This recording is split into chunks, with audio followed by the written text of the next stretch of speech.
अस्सलाम वालेकुम नाज़रीन, उम्मीद करने सारे ठीक ठाक हो। सो अज अस ईद ने सैकेंड डे है, अस एक और जगह च आए हैं। उमर साहब किस जगह च आए हैं? आصفہ भट्टो पार्क है, मीरपुर, आज़ाद कश्मीर, वाई क्रॉस। बिल्कुल वाई क्रॉस से जज लगे हैं, जिसे जज लगे है बिल्कुल। अज ईदी ना दूसरा दिन, दुआ दिहाड़ा है, दुआ बड़ी ईदी ना दूसरा दिहाड़ा और बड़ी खुशियाँ लाइक है। अज इसकी असा सेलिब्रेट करने वास्ते आصفہ भट्टो पार्क की दसा इसलिए मौजूद हाँ। और अच्छा जी, जिस तरह कि तुम तकने हो कि असानी मुख्तलिफ वीडियोज़ होनी हैं और मुख्तलिफ प्रोग्राम होने, पटवारी खासकर असा पटवारी प्रोग्राम असा बनाने रहने हैं, क्योंकि असा ना मोटो ये है कि असा अपने कश्मीर की, अपनी सकाफत की, अपनी कल्चर की इसकी प्रमोट करा। और ख़ासकर असा जी मादरी जी ज़ुबान है जी, इसकी हिंदको भी आखने असा पटवारी भी आखने।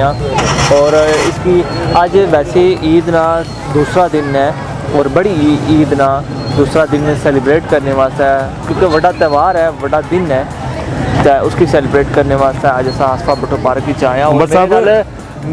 मेरे नाल अंसारी भी मौजूद है। तुम पता है ये कोई जगह छोड़ना नहीं होना। तुम तकने पे हो कि अज इसने चेहरे पर कितनी स्माइल है। तो मैं आखना कि अज इसने नाल दो चार मिठियां गल्लां करी किन्ने आ, लेकिन ये मेरी जान मेरा खड़ा नहीं छोड़ना। अगर खड़ाने वाले हो गया उत्थे भी पहुँचे जा, कोई खत्म होना उत्थे भी पहुँच जाना, कोई ब्याह होना उत्थे अपने छोड़ना नहीं खत्म। अच्छा, इस तरह मंशूर ही है खाना, तो इसलिए मेरे नाल फिर इतना आई गया। मैं जनाब चिल करो, असा नेक्स्ट व्यू जुलने हैं।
अस्सलाम वालेकुम जनाब। वालेकुम सलाम वरहमतुल्लाहि। तुम आयो पखड़ाल गए जनाब, पुल मंडे तो खरी शरीफ नाल लगा। खरी शरीफ तो जी खरी शरीफ तो आया।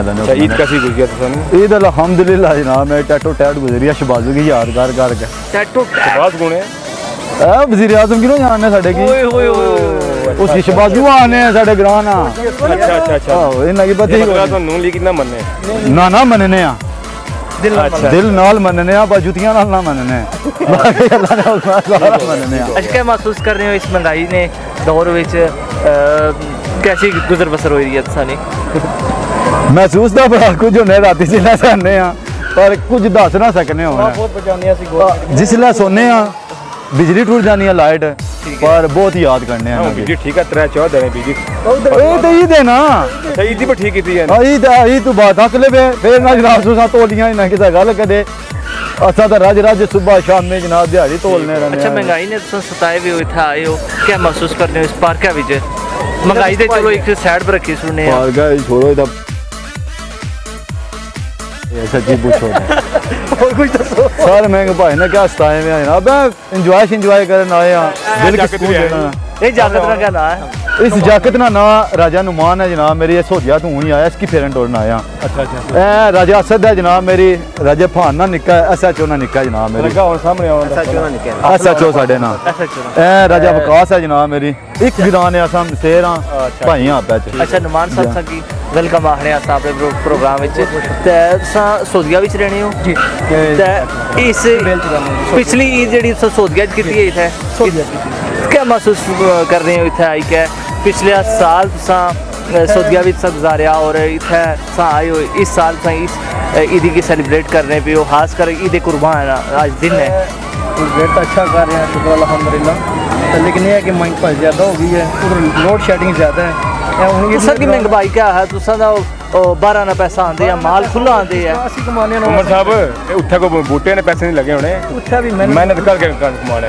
नहीं ये रोडा तो जो जुगाड़ ने सही बात है रमजान है। ਉੱਥੇ ਦਰਖਤ ਵੀ ਲੱਗੇ ਨੇ, ਉਹਨਾਂ ਨਾਲ ਵੀ ਪੈਸੇ ਲੈਣੇ ਨੇ, ਇਹ ਨਹੀਂ ਲੈਣੇ ਪੈਸੇ ਲੈ ਕੇ लेकिन जिन्होंने हाथ पहुंच सकना और मैं पिछले महीने गया था उमरा करने वास्ते, मेहनत करके बूटे देंगे। ਤੁਸੀਂ ਰੇਗਿਸਤਾਨੀ ਇਲਾਕੇ ਵਿੱਚ ਗਏ ਹੋ ਨਾ, ਤੁਸੀਂ ਫਿਰ ਆਏ ਨਾ ਸੋ ਰਾਬਤਾ ਕਰੋ। अच्छा, अच्छा, 10,000 ਬੂਟਾ 10,000 उस जनाब मेरे उत्थे पैसे ने बूटे लाए ने जनाब, मैंने इन्हें पैसा चुआ साढ़े गिराना कम काज को नहीं करना ऐसा जो है बस। फनी ना बाय ऐसा निक ना बाय ना निक नाम ने पक्का SHO काम कोई नहीं, कोई काम नहीं। ग्रां है जनाब मेरी सारी देखभाल करनी, कोई बंदा ग्रां ना बाहरों आवे उसको आईडी कार्ड लेगा। हाँ ना मुलाजिम ने रखे मुलाजिम ने रखे ऐसा क्यों? ऐसा ही ऐसा जो रखे सही बात है, मजाक घट के गल है। जबरदस्त है गया जेडी मजे नहीं रही होगा नाल दोस्त जनाब चेचियां खड़ी शरीफ तुसन ये अपने जाकर सन अपने इलाके में जाना सी। बेशक अब चलने नेक्स्ट व्यू पर इंशाल्लाह।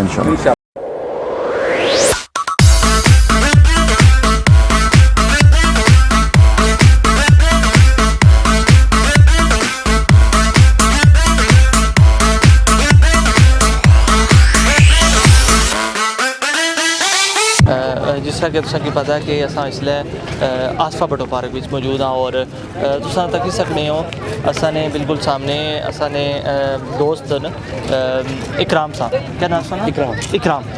इकराम साहब जनाब अपनी ड्यूटी सर अंजाम दे रहे हैं। बहुत टफ ड्यूटी है इन्होंने, मेरा ख्याल है सुबह तो खलोते हुए इन्होंने को पुछने हैं। इकराम साहब अज ने दिन के हवाले नाल तुसां क्या महसूस करने पे हो? अज रश ज़्यादा है थोड़ा है पिछले साल की निस्बतन, क्योंकि पिछले साल तो करोने में खास कर वो लंघाया और उस तो बाद हूँ महंगाई ने जो दौर है अज ने दिन के हवाले च अज तुसां क्या आखना चाहते हो? अस्सलाम वालेकुम भाई, बस राज तक ही तुसाने सामने ही है। बस माशाल्लाह सारे लोग आई जा रहे हैं, अच्छा ताउन कर रहे हैं सारे नाल भी। असां ही कोशिश करने हैं कि किसी को साइड तो तकलीफ ना होवे, सारे समझाने हैं बस ये कोई इधर चलो कोई इधर चलो। तो मजीद असां इस बार सुबह ने खलोते हैं कि किसी को तकलीफ ना होवे, सारे भैन भरावां की चलो चलो पार्क च आने इस बार असां ते ड्यूटी कितने घंटे नहीं आज ड्यूटी तुसां कीती है? असीं तकरीबन सुबह ने खलोते हैं, जिस वेले पार्क खुली है उस वेले खलोते हैं। शुक्रिया जी, चलें नेक्स्ट व्यू पर।